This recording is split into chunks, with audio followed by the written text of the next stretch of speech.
This is United Network News with Sunny Galt, Calen, Kimberly Gogan, and our field messengers from around the world. Here's today's real news. It's Monday, August 4th, 2025, and here are today's stories. Organic farmers are fighting to stay afloat. UNN's Helen meets a local pantry owner who says supporting small growers isn't just good for your plate, it's vital for your community. Retail theft is hitting record highs in Germany, and it's not just store shelves feeling the impact. With prices climbing and organized crime stepping in, experts say the problem runs deeper than it seems. Turning down the heat might save energy, but at what cost? UNN's Amy shares what happened when she tried to lower her thermostat and found herself shivering more than expected. The internet opens up a world of learning for kids, but it also comes with real dangers. As concerns about online safety grow, new efforts are underway to better protect young users. Childcare should be a safe, nurturing space, but in Australia, the system is under serious strain.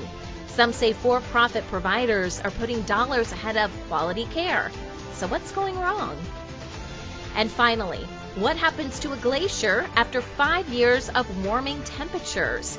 UNN's Anna Marie and Michael return to Switzerland's Morteratsch Glacier, and what they find is hard to ignore. Organic farmers in Melbourne are struggling because of market challenges and little support. UNN field messenger Helen talks to Vanessa, who runs an organic pantry, and tells us about why it's important to support local farmers and build stronger communities. Hello beautiful beings, this is Field Messenger Helen reporting with nature for United Network News on Melbourne's Mornington Peninsula, and I'm here with Vanessa, who runs this organic pantry with 3 other wonderful women, and they've been running this for 2 years now. The idea being to offer like a supermarket but with chemical free organic produce to support our local community in these times and ensure that we have good food supply. This morning I was talking to a grower who is having difficulties continuing his business because his sales have dropped about 70% in this year actually. It started. So instead of doing sort of 8 pallets to the market, he's only doing lucky to do 3. So he doesn't know why, so we need to support him to keep going. He's a 5th generation farmer, and yeah, he's actually not sure what to do, and we just need to get behind him and rally behind him, support him, and try to help the family, help the business to keep thriving. And we need to do that by, I guess, getting more people on board and understanding what's actually going on in the markets, and that a lot of the farmers are being affected. I've lost 3 chicken farmers in the last 2 years. We've been going for 2 years now, and I've seen beef farmers come and go, lamb farmers struggling, and 3 chicken farmers, organic chicken farmers, going out of business because it's just the abattoirs aren't taking them anymore. Same with the beef farmers, so they're actually not taking on small farmers. They're saying, no, we're only dealing with multinational companies, and these poor farmers don't have anywhere to get their meat processed. So we need abattoirs, we need butchers, we need lots of support, we need community support. The other thing that the farmer spoke to me about was a product called Smart Fresh, which apparently is being sprayed, or actually it's like a bomb that they put off in the cool room. It's like a bomb that just spreads over all the fruit and preserves the fruit up to 2 years. So we know a lot of the supermarkets are selling fruit that's up to 2 years old, fruit and veg up to 2 years old, in the supermarkets with this toxic chemical all through it and over it, and just because they wear hazmat. They wear hazmat suits to do this smart bomb. Yeah. And you can't go into the fridge for 3 days once it's done. So that just shows you how toxic. And you can tell that the stalk of the produce will dehydrate, but the fruit will stay looking fresh. So I don't know, is it plasticated? It sounds very concerning.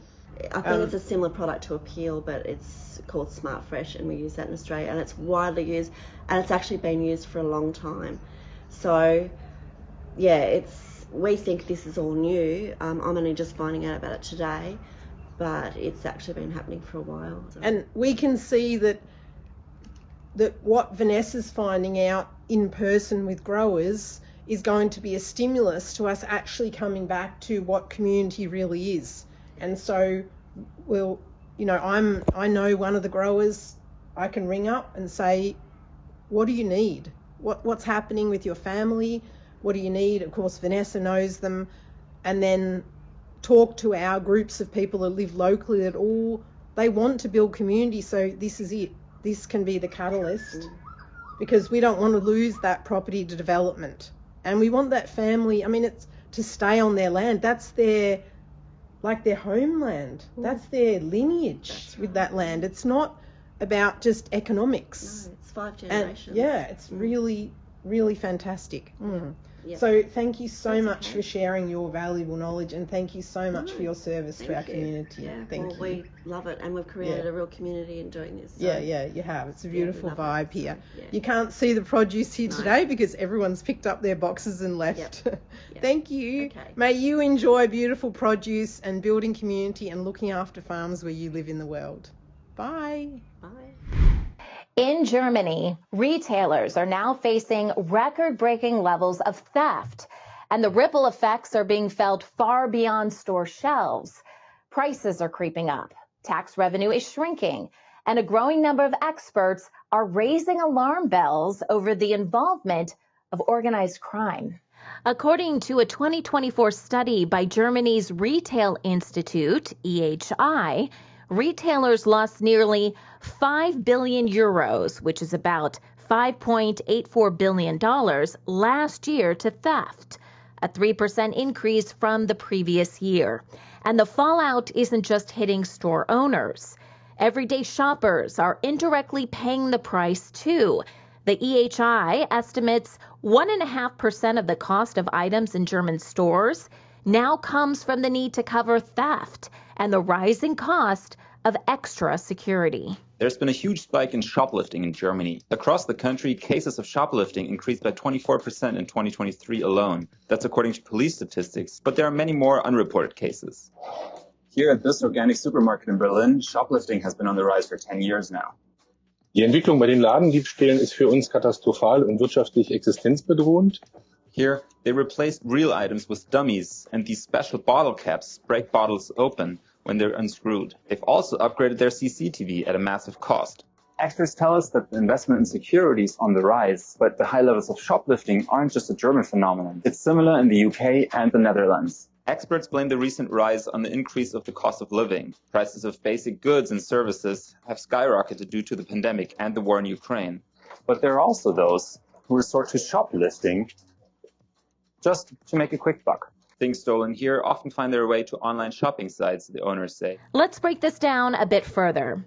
Some experts believe this shoplifting surge is closely tied to rising poverty and economic pressure, especially as inflation drives up the cost of basic necessities like food, toiletries, and household items. For many people living paycheck to paycheck, stealing small essential goods might feel like the only option. This kind of theft is often referred to as a poverty crime, a desperate act driven by need rather than greed. On the other hand, some research and retailers are pointing to a more organized, calculated type of theft. These coordinated efforts involve teams of people who work together to steal large quantities of goods. One person might distract store staff, another might pack up the stolen items, and someone else drives the getaway vehicle. These goods, often things like perfume, high-end cosmetics, meat or cheese, or even bigger items, can be quickly resold for profit.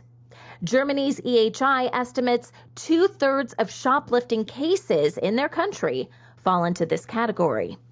Organized shoplifting is a growing issue around the world, not just Germany. In the UK, shoplifting has surged by 80% since 2022, with the British Retail Consortium reporting a rise in coordinated thefts and increased threats against store employees.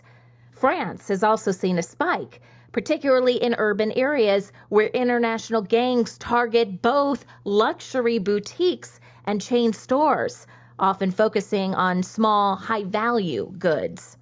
In the United States, retailers lost more than $112 billion in 2022, according to the National Retail Federation, much of it due to organized retail crime. Major chains have even closed stores, pointing to theft-related safety concerns and financial strain. You've seen the videos of brazen smash and grabs like these, often carried out in broad daylight. It's an absolute threat. An Orange County jewelry store was hit by several suspects, seen in this video from the Irvine Police Department. They smashed glass displays with hammers and took nearly $900,000 in merchandise. And in Los Angeles, a group of up to 30 suspects ripped apart a Nordstrom store, stealing between $60,000 and $100,000 of goods. Retailers are now sounding the alarm about the growing danger of organized retail crime that authorities say is sweeping the country. They know exactly what stores to hit, what businesses and residents to hit, when and where. Coordinated groups are targeting stores, millions of dollars worth of goods. Retailers say they're growing more violent, putting shoppers and workers at risk, sometimes with tragic consequences. One of the biggest things you can do to help reduce organized shoplifting is be cautious when shopping online. If something seems too cheap to be legit, especially high-end items without packaging or from sketchy sellers, it could be stolen. Also, by supporting smaller local stores, you help reduce the demand for stolen goods in the first place. These shops have closer ties to their communities and less inventory, making theft harder and less profitable. Saving energy at home can mean giving up comfort, especially in winter. UNN Field Messenger Amy shares her experience of lowering her thermostat for energy savings and finding it hard to stay warm. Hi, Field Messenger Amy, reporting for UNN from Parsippany, New Jersey. Come on in. I want to share with you the home energy reports that I've been getting from my gas company, New Jersey Natural Gas. And they've been monitoring how much my usage is. And with the world going green and wanting you to cut back on energy, I was wondering how cold do they really want me to keep my house? So last year I kept it at 65 degrees over the winter, and I was kind of close to being in their efficient range. Come on and let's evaluate those reports. They know that about 80% of my usage goes to heating and 12% hot water. A couple of things to take note of before we get started. First, these reports compare my energy uses in therms to homes of a similar size. Not sure how they come up with the efficient values they would like me to be. I had a new energy efficient heating system installed 1 year ago. I am showing you my home here so you can see what a 1,200 square foot home looks like. I have a small galley kitchen and a dining room that was once just a breezeway to the garage, a large living room and 3 simple bedrooms and 1 bathroom. This home can house a family of 4, although only the size of the home and not the number of people living there is considered. Most of the time it is just me here while my son is away at college. More people means more washing and showering, which means more energy usage. So New Jersey Natural Gas suggests that when you are away on holiday, you set the thermostat at 60 degrees Fahrenheit. So I set the thermostat at 60 degrees for 1 month in winter. It was very uncomfortable living at 60 degrees. I was bundled with a hat, scarf, winter coat, and gloves in the house to be warm. My fingers were so cold they would not work a touchscreen. When you are out for the day, they suggest to reduce the thermostat to 64 degrees Fahrenheit. So I lived at 64 degrees for a month. Unfortunately, there was no energy report this month, so there was no value for an efficient home. From other home energy reports, when my home was set at 65 degrees, I was very close to the efficient value. And I will conclude here that at 64 degrees, my home would be almost equal to the energy efficient value. But still, at 64 degrees, I needed to wear a hat and gloves and heavy layers, but not a scarf or jacket. At times, my fingers would be too cold to work the touchscreen, so it's still not a comfortable temperature to live at. When you are at home, it is suggested to set the thermostat at 68 degrees. After being bundled and frozen for a couple of months, 68 degrees was comfortable enough. No hat or gloves needed, but a robe over my winter clothes was all to be comfortable. Unfortunately, at 68 degrees, I was no longer considered efficient. My conclusion from this little experiment is that you cannot live comfortably in your home and be energy efficient, and that a family of 4 are expected to have a footprint of 1. Thanks for watching. Bye. Tired before the day begins? NAD Plus levels drop 50% after 40. NAD Plus helps your cells bounce back fast. Most supplements give precursors. NAD Plus skips the breakdown, delivering direct, bioavailable power. Support your energy, metabolism, sleep, and stress levels at the cellular level. Join the NAD Plus revolution. Start your journey to a healthier you. Subscribe today. Hello, I'm Susan from Sweden. Mwanda Michael from Eastern Uganda, Africa. Hi, I'm Tim from Vancouver, Canada. I'm Titeshwar Fagao from Manipur State, India. I'm Gumba Obasi from Southeast Nigeria. Arnaito Chakrini from Western Uganda, Mbarara. At United Network News, you are the news. My name's Christina, Field Messenger, report first one in the hurricane down here in Southern California from Mexico. Real people reporting real stories from all around the world. At UNN, our field messengers are changing the face of news. This is Jason from United Network News. We're going to be doing some aircrete building with new technologies that allow us to live in comfort and also off the grid. Take the next step in changing the way the world gets the news. Become a UNN field messenger today. I am Michelle from South Africa, and we are the United Network News. I am United Network News. I am United Network News. If it is going to be, then it's up to me. If it's going to be, it's up to me. Si va a ser así, depende de mí. It's up to me. It's up to me. It's up to me. It's up to all of us. We're UNN. The internet is an amazing tool for learning and staying connected, but there are risks, especially for children. From harmful content to online predators, children can face some serious dangers if they don't have proper guidance or protections in place. And with growing concerns about how underage users are impacted, regulators are stepping in to make changes. For example, in the UK, the Online Safety Act kicked off on July 25th, completely changing how many people use the internet. Platforms like Reddit and Blue Sky are now asking users to verify their age using an ID, bank details, or even a selfie. The idea is simple. Keep kids from stumbling upon content like porn, violence, or anything else that's not suitable for their age. Ireland is also taking action, and on July 21st, they launched a new age verification system of their own. This system aims to block kids from accessing adults-only videos on platforms like Instagram and TikTok. It's part of a broader effort to crack down on harmful content being shared on video platforms in the country. The new rules that take effect prohibit the uploading and sharing of materials such as cyberbullying, as well as videos promoting self-harm, suicide and eating disorders. Platforms hosting pornographic or violent material must ensure they have effective age verification systems in place.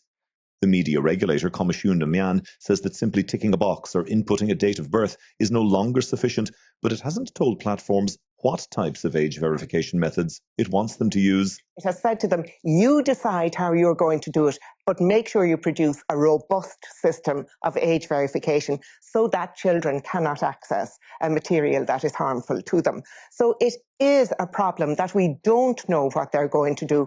If Comisiún Mian had said, these are the 10 things you must do, then we'd know what they were. The types of age verification systems used might include facial recognition, cognitive skills tests, or uploading IDs. Privacy experts, however, have expressed concerns about how this sensitive personal information will be stored. Platforms that breach the rules could face fines of up to €20 million or 10% of their turnover, whichever is greater. The European Union is testing its own approach, a new app currently being piloted in 5 countries. Denmark, France, Greece, Italy, and Spain aims to verify users' ages before they access harmful content. Each country is tweaking the app to suit their local rules, like France's minimum social media age of 15. The app could also be used for real-world age checks, like when buying alcohol. This initiative ties into the EU's broader digital protection efforts, including the Digital Services Act, which focuses on keeping kids safe online. Meanwhile, France is already stepping up its efforts to protect minors online. On July 15th, the country's top court ordered major porn sites like Pornhub and YouPorn to verify users' ages and prevent minors from viewing adult content. It's part of a growing trend across the globe. According to a study by French communications regulator Arcom, over half of all 12-year-old boys access a porn site at least once a month. I must have been 12. It was the same for me, 12 or 13. Since March, users are meant to prove they're over 18 to access pornographic content by taking a selfie or scanning in an ID or bank card. But websites haven't acted, and parents are concerned. I have 2 kids, 11 and 15, who unfortunately have already been exposed to these sites just by clicking on a button. With Arcom saying over 2 million minors access online porn every month, medical professionals are also worried. Some watch it on a daily basis, so it's very damaging to their psychosexual development. It encourages moving on to extreme sexual behavior with a lack of consent and a lack of respect for others. The company behind the websites, ALO, says it's not against age verification, but it wants a different solution, fearing a risk to users' data from hacks or leaks if left in the hands of individual platforms. In the U.S., 19 states have passed laws requiring websites with explicit material to ensure users are 18 or older. These laws often involve verifying age with a government-issued ID, and websites that fail to comply could face steep fines. Texas recently added its own twist, with the Supreme Court upholding a law requiring age checks for sexual content. Lawmakers argue the law strikes a balance between protecting kids and respecting free speech. But it's also fueling a larger debate about internet regulation. The U.S. Supreme Court says Texas's 2023 law requiring pornography websites to institute age verification measures is constitutional. A group called the Free Speech Coalition sued, arguing the law violates the First Amendment and puts a burden on adults who are allowed to access that content. Samir Jain with the nonprofit Center for Democracy and Technology says it raises privacy and free expression concerns. There's a chance that that data gets used for other purposes, gets sold to other people, is the subject of hacks.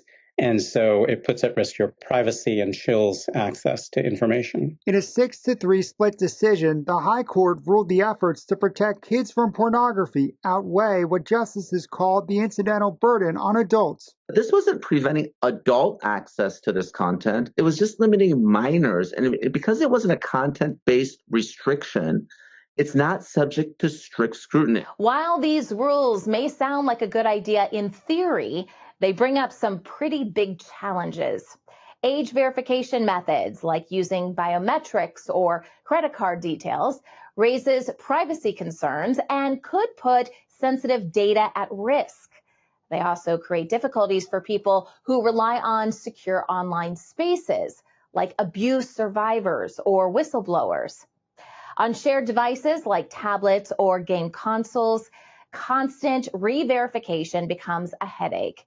Experts argue instead of relying on strict rules, we should focus on educating families and empowering parents with tools to guide their kids online.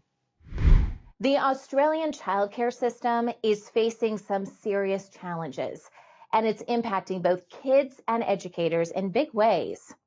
Why is a sector that's so essential to families and communities struggling so much? Could it be because too many centers are run by for-profit companies where cutting corners seems to take priority over quality care? The 2023 Australian Competition and Consumer Commission report found for-profit centers often pay lower wages and rely heavily on casual staff, which leads to high staff turnover and less consistent care. A new survey by the United Workers Union highlights just how bad the staffing crisis is. 77% of centers say they fall below minimum staffing levels every week, and 42% say it happens daily. Educators are stretched thin with admin and cleaning, leaving only about 2.5 hours a day to actually spend with the kids. Centers are also relying too much on casual staff, which can disrupt care and raise safety concerns since these workers don't often know the kids well. On top of that, some places are bending the rules by counting all staff on site instead of those actually in the rooms, making things even riskier for children. Yingjiao Zhu has worked at 50 childcare centres over a decade. She says workers now have too much on their plates: lesson planning, report writing, cleaning up, even taking out the garbage. To be very honest, doing all of those things in a day and over the weeks, it's pretty hard. And that's before workers get to the most important task, caring for children. Sometimes the days are gone by so fast and so busy that educators sometimes even, forget to, for example, drink water. An Australia First study of 570 workers has found educators have what's been described as an alarming number of duties, with more than 70% working on average 7 to 9 unpaid hours every week and only able to spend 2.5 quality hours a day with children. These are not just babysitters, they are qualified educators and degree qualified teachers. Educators are being exploited for the care that they have for the children that they're caring and educating. If things continue in the sector the way that they are, we are going to continue to see burnout. We are going to continue to see attrition in the sector. A lack of proper regulation and oversight in the childcare industry is also adding to the mess. This has led to cases of abuse and neglect in some facilities, showing just how critical stricter regulations are to keep kids safe. Take Jumpstart, for example. Their 5 centers in New South Wales were shut down in 2022 after nearly a decade of operations. A Four Corners investigation showed none of these centers ever met minimum quality standards. Part of the issue is while childcare rules are set nationally in Australia, enforcement is left to the states and territories. Some are quick to inspect and issue fines, while others barely check in or simply give warnings. Even serious breaches often don't result in closures, leaving families in a tough spot. I've sort of seen the ugly side of it. People putting profits before children. Insiders and experts have told Four Corners that childcare ratings in Australia can't be trusted. The rating system is a joke. There are materials that children can't use on a day-to-day basis that are kept in staff rooms that are only brought out for assessment and rating time. Parents are told to trust childcare ratings, yet on average, centres are reassessed once every 4 years, and some can be up to 9 years. 1 in 10 services doesn't have a rating. Like 10% of all centres don't have any quality rating, and most of those are for profit. There's emerging chains that are growing rapidly, some of which are allowed to keep opening centres, even though they might have some of their centres working towards the quality standards. Working towards means they don't meet the quality rating standards. That is a failure to meet the minimum standards expected under the national law. They're just allowed to continue year after year without ever meeting standards. Ashley, who worked in childcare, says behind closed doors at top-rated centres, some of its practices fell far short. I've been in a centre in a baby and toddler room where if a child was naughty, they would be strapped into chairs, into these high chairs with the straps going across their bodies and the tables in front as a means to restrain them. And it was just appalling to see. If the public had even the slightest idea of how horrendous these incidents are in a lot of these centres, there would be an absolute uproar. Then there's the ongoing case of Victorian childcare worker Joshua Dale Brown. He's facing more than 70 charges, including sexual assault, after working at 23 childcare centers between January 2017 and May 2025. Authorities are now reviewing his employment history and recommending precautionary infectious disease testing for 800 more children, bringing the total to 2,000. While the risk of exposure is said to be low and previous test results have been reassuring, it's yet another blow to trust in the childcare sector. In response to this, Affinity Education Group, responsible for 13 centers where Brown worked, is introducing new safety measures like CCTV, personal device lock boxes, and giving parents more control over who handles their child's toileting or diaper changes. Detectives discovering more centres where alleged pedophile Joshua Brown worked. It's an outright to know that he'd been here. So it's even kind of instigated us looking at other childcare centres. Police say between August last year and February this year, the accused worked at Kids Academy in Mickleham and 3 Milestone centres in Tarneet, Braybrook and Greensborough. But Papillo and Hoppers Crossing, a previously named site, was taken off the list. It's been a harrowing experience. The Gleisters' 2-week wait for their little girl's test results finally ended today. Oh, it was just a wave of relief. Even just sitting there waiting as he listed off the different diseases. He went through one by one. Each one was a negative. I was still holding my breath right through until the end. The 26-year-old alleged abuser was reported to authorities in 2023 for aggressive behaviour towards children, but his working with Children's Check was never revoked. That's unforgivable. That's horrendous. There should have been a review of his working with Children's Check, and that hasn't occurred.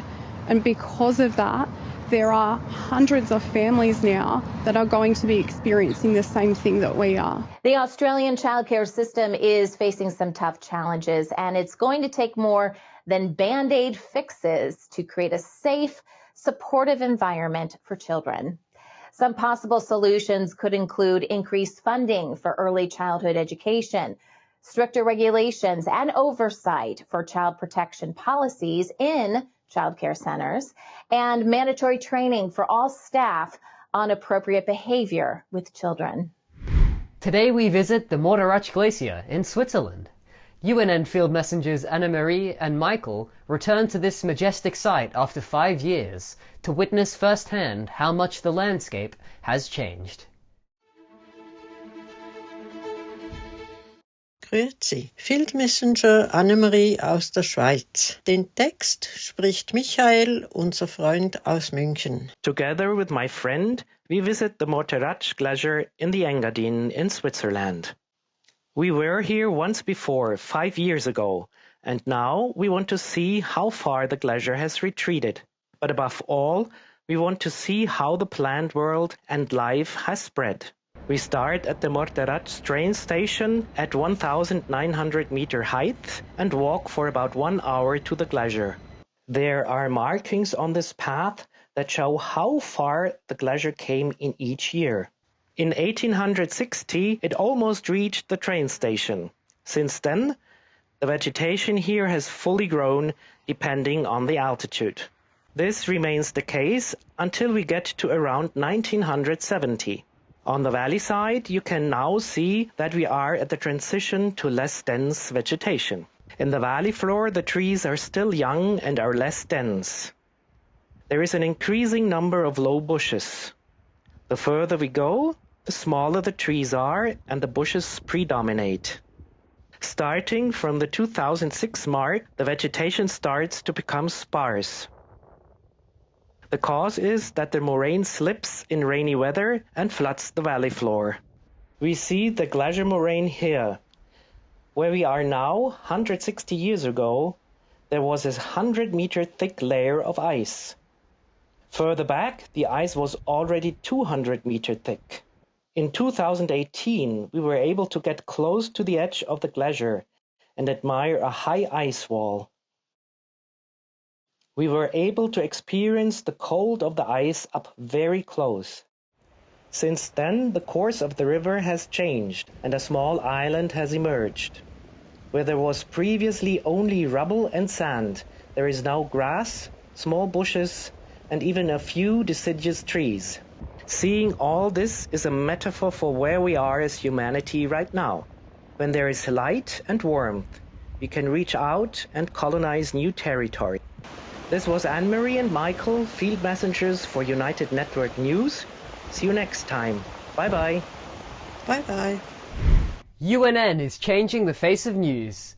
Join us for our weekly Field Messenger meetings and learn how you can make a difference. Visit unitednetwork.earth for more information. Thanks for watching.